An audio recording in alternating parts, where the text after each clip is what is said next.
এয়া আমাৰ মাজত উপস্থিত হ'ল এই ডিব্ৰুগড়ৰ হাতী খেলৰ যিখন খেল হৈ গ'ল 12 তাৰিখে, তাৰ প্ৰথম পুৰস্কাৰ বিজেতা হিচাপে আমাৰ মাজত উপস্থিত হ'ল।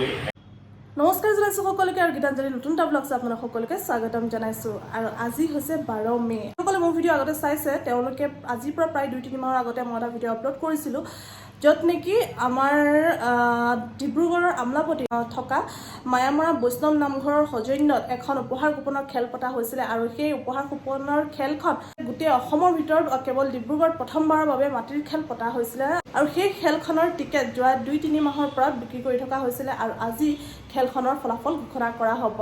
তো যিহেতু মই সেই খেলখনৰ লগত জড়িত হৈ আছিলোঁ, সেইকাৰণে ভাবিছোঁ আপোনালোককো সেই খেলখনৰ সম্পূৰ্ণ ভিডিঅ'টো আপোনালোকক লাইভ কৰি দেখুৱাম। কিন্তু এই ভিডিঅ'টো আপোনালোকে 2দিনমান দেৰিকৈ পাব। এতিয়া মই যাওঁ ভাত বনাবলৈ, আৰু তাৰপিছত বেটাক খুৱাই যাব লাগিব মই খেলখন চাবলৈ। আৰু আপোনালোকেও লাইভ ভিডিঅ'ৰ জৰিয়তে গোটেই খেলখন দেখা পাব। আৰু একেবাৰে শেষত আপোনালোকক জনাম যে প্ৰথম পুৰস্কাৰ 1 কঠা 10 লোচা মাটি কোনে পালে। তো এতিয়া দেৰি নকৰোঁ, পটাপট ভাত চাত বনাই লওঁ। আৰু আজি বতৰটো অকণমান এইকেইদিন যোৱা 2দিনমানৰ পৰা বেয়া কৰি আছিলে, কিন্তু আজি পূৰা ৰ'দ দিছে। কি হ'ব নাজানো, বাকী ভিডিঅ'টো চাই থকা আগলৈ এতিয়া মই ভাত বনাই লওঁ। তো একেবাৰে খেলত লগ পাই আছোঁ। লটাৰী খেলত আহি পালোহি, আৰু এইফালে আমাৰ লটাৰী খেল চাবলৈ আহিছে আজি। এইফালে সীমা, আৰু একেবাৰে আমাৰ কেমেৰামেনৰ কিনাৰতে বহি গৈছে। কেমেৰামেন বিজি,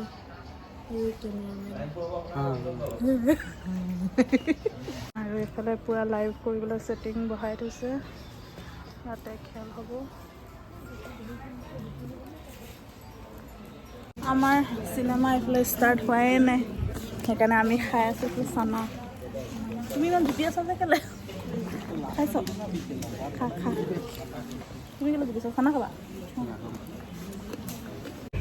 খেল পৰিচালনা হ'ব, ফলাফল ওলাব, সকলো দৰ্শক আছে আমন্ত্ৰণ কৰি আনিছে। তেওঁলোকে গোটেই খেলৰ প্ৰক্ৰিয়া পৰ্যবেক্ষণ কৰিব, ঠিকমতে হৈছে নে নাই।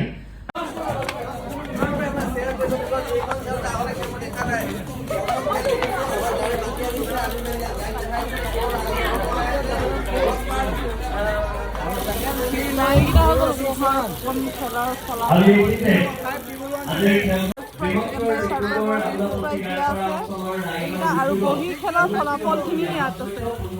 প্ৰথম পুৰস্কাৰ 1,20,000, ছেকেণ্ড পুৰস্কাৰ 60,000, থাৰ্ড পুৰস্কাৰ 30,000, 4 to 15, আৰু ফিফ্থ হৈছে 50,000।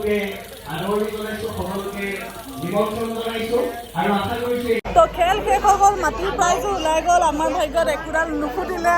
আৰু এইফালে হৈ গ'ল, এতিয়া স্ক্ৰীণতো লগাই দিলে first prize, second prize, third প্ৰাইজৰ হেৰি। মাটি কোনে নিলে আমাৰ ভাগ্যত নাছিলে।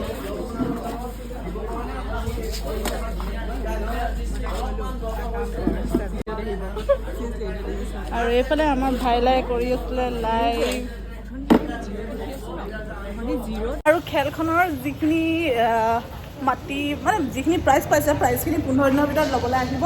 আৰু যদি ল'বলৈ নাহে তো কি হ'ব? আহি আছোঁ মুঠতে 15 দিনৰ ভিতৰত প্ৰাইজখিনি লৈ যাবলৈ কৈছে। নাহিলে আমি লৈ লওঁ, আমাৰ নামকৰণ কৰা হ'ব।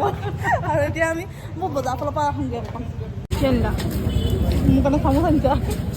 খা, টেষ্টি মজা লাগে, এইটো হেল্ডি হয়। খা তই খা। এয়া আমাৰ মাজত উপস্থিত হ'ল এই ডিব্ৰুগড়ৰ হাতী খেলৰ যিখন খেল হৈ গ'ল 12 তাৰিখে, তাৰ প্ৰথম পুৰস্কাৰ বিজেতা হিচাপে আমাৰ মাজত উপস্থিত হ'ল। তেখেতে টিকেটটো লৈ পিনি, তো তেখেতৰ নাম, ঠিকনা, ক'ত কি কৰে তেখেতে নিজৰ ফালৰ পৰা এবাৰ কৈ দিব 2 এষাৰ।